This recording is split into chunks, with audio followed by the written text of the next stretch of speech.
The idea of reincarnation is often painted as a cosmic blessing, a second chance, a spiritual classroom, an eternal path of growth. But what if that's only half the story? What if reincarnation for many isn't a conscious choice, but a cycle enforced by a system designed to keep souls from ever leaving? Ancient texts hinted at this, mystics whispered it in metaphors, and modern seekers are beginning to rediscover it through dreams, regressions, and near-death experiences. The soul trap theory doesn't deny reincarnation, it redefines it. It suggests that what we've been taught as a journey of spiritual evolution may, in fact, be a cleverly disguised prison. Picture this: you die, there's a tunnel of light. Beings appear, radiating warmth and peace. You're shown your life, your failures, your regrets.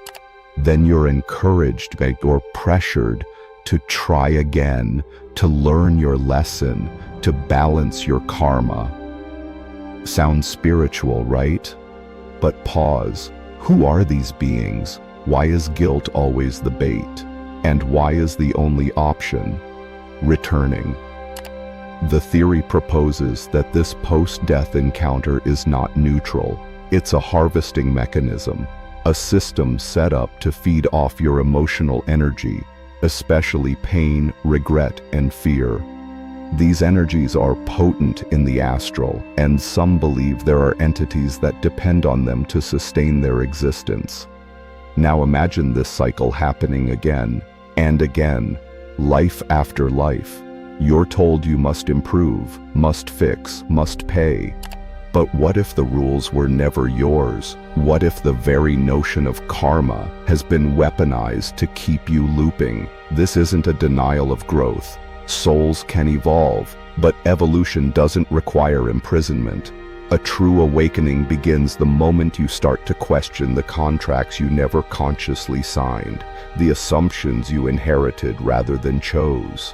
That's what this episode explores, not just the mystery of the afterlife, but the mechanics of spiritual manipulation. Because before we can exit the maze, we need to realize we're in one. The soul trap theory asks a dangerous question.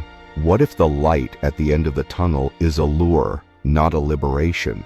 Many near-death experiencers report being drawn to a brilliant, loving light. They're met by entities, often described as guides, elders, or even deities, who show them scenes from their life and encourage them to reincarnate. On the surface, it feels comforting, but dig deeper and certain patterns emerge. The emphasis is always on guilt, on lessons unlearned, on debts unpaid. Rarely is the soul empowered to choose its next step freely. Instead, it's nudged, even manipulated, into returning. And the question becomes, who benefits from this endless cycle? Esoteric traditions across cultures hint at an astral system built to recycle consciousness.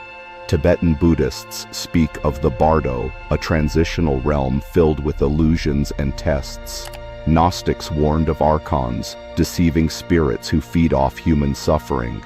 The ancient Egyptians described elaborate journeys after death, complete with traps, judges, and passwords, suggesting that escape required knowledge and discernment. So what happens if you refuse to return? That's where things get interesting. Some claim that if you remain calm in the post-death state, if you avoid the tunnel, bypass the judgment, and hold your vibration, you can ascend beyond the recycling grid. You can remember your true nature and break free. But doing so requires preparation, clarity, inner sovereignty.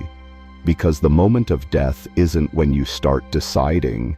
It's when everything you've decided before gets tested.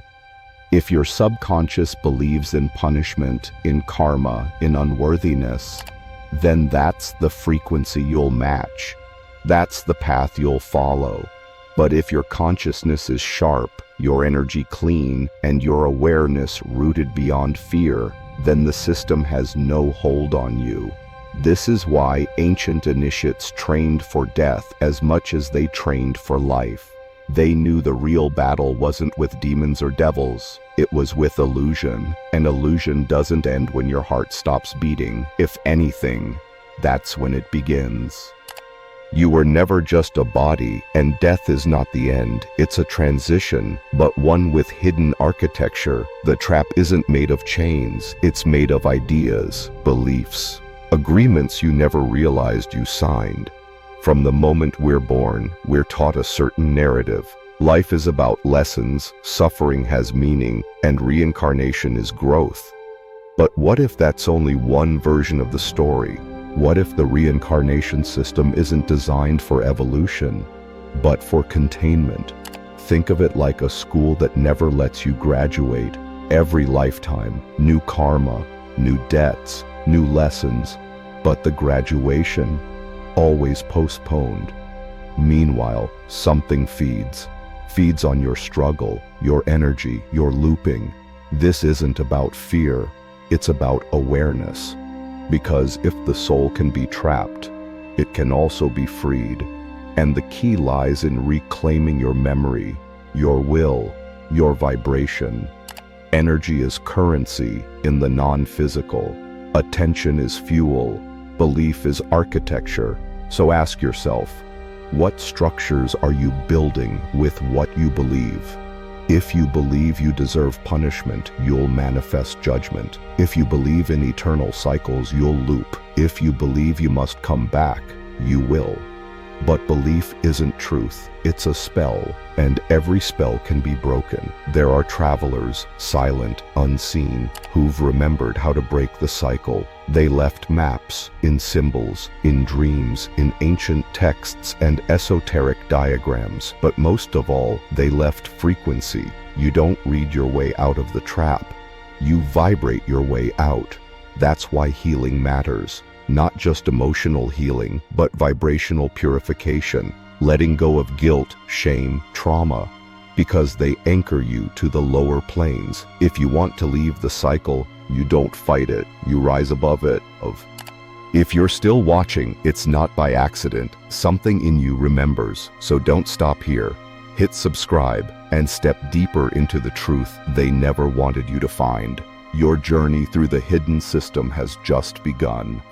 To understand the trap, you have to understand how it works. It doesn't force, it invites, it seduces. With light, with love, with false familiarity, you die and are greeted by what feels like warmth. A guide, a being of light, maybe even loved ones.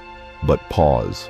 What if that guide isn't what it seems? What if that tunnel of light is a frequency filter, not a passage to heaven, but a recycling loop? Ancient texts warn of this. The Egyptian Book of the Dead, the Tibetan Bardo Thodol, they don't say follow the light. They say, remember who you are. Avoid the traps of desire and fear. Choose your path with clarity, with sovereignty, because the moment you surrender your will to an external force, you enter the loop again, voluntarily, but not consciously. This is why soul amnesia exists. Every time you return, you forget, not because you must, but because forgetting makes the system work. If you remembered who you were, what you've done, what you came here to escape, you wouldn't agree to come back. So how do you remember? You question every assumption, every doctrine, every truth that was handed down without your consent. You meditate, not to silence yourself, but to hear yourself. Beneath the noise, you listen to the part of you that never dies, that ancient witness who's watched lifetime after lifetime unfold like pages in a dream. And then you train in the dream, in the astral, in lucid states. You rehearse the moment of death.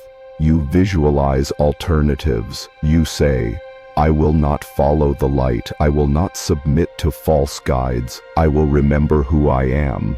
Because that is your exit. It's not rebellion through violence. It's liberation through awareness. And the system hates that. So what's on the other side of the trap? Freedom.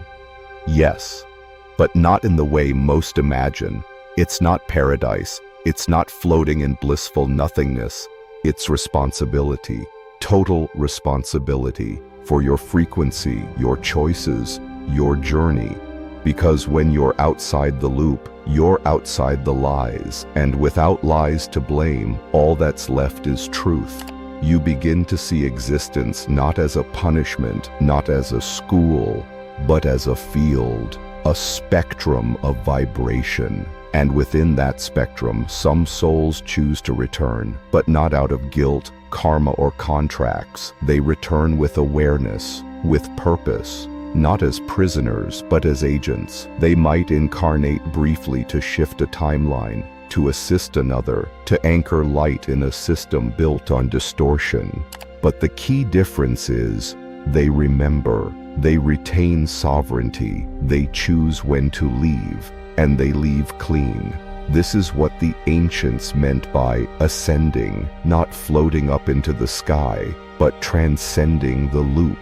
Being in the world, but not of it. But escaping the soul trap isn't just about what happens after death. It's about what you do while you're alive. It's in how you handle fear, how you break programming, how you reclaim your mind, your energy, your will. Because every time you say no to manipulation, every time you say yes to truth, you weaken the trap, and eventually, it stops sticking to you. Not because it disappeared, but because you did the one thing it couldn't survive. You remembered yourself. So here we are. After peeling back the veil, crossing frequencies, and stepping outside the loop, one truth becomes impossible to ignore.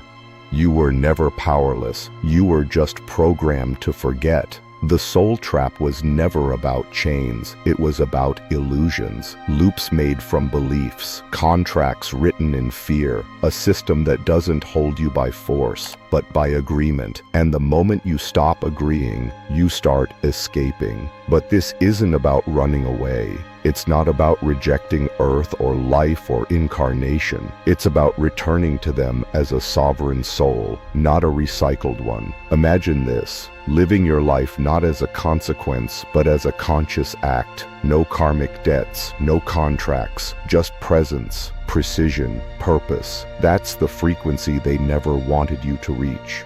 Because a soul that remembers who it is cannot be manipulated, cannot be looped, cannot be bought. And yes, it's hard. This path demands honesty. It will dismantle your identity, burn through beliefs, strip away safety nets. But in the ashes, you will find something terrifying and beautiful. You. And that's what the trap fears most. Not escape, but awakening. Because awakened souls don't break the system, they transcend it. So what's next? In the final episode of this series, we'll return to the beginning, not to repeat the loop, but to exit it completely. We'll talk about what it means to awaken the original self, the uncorrupted consciousness before programming, before fear, before the trap. But before that, ask yourself, if your soul was never meant to be recycled, then why were you born into a world that insists you are?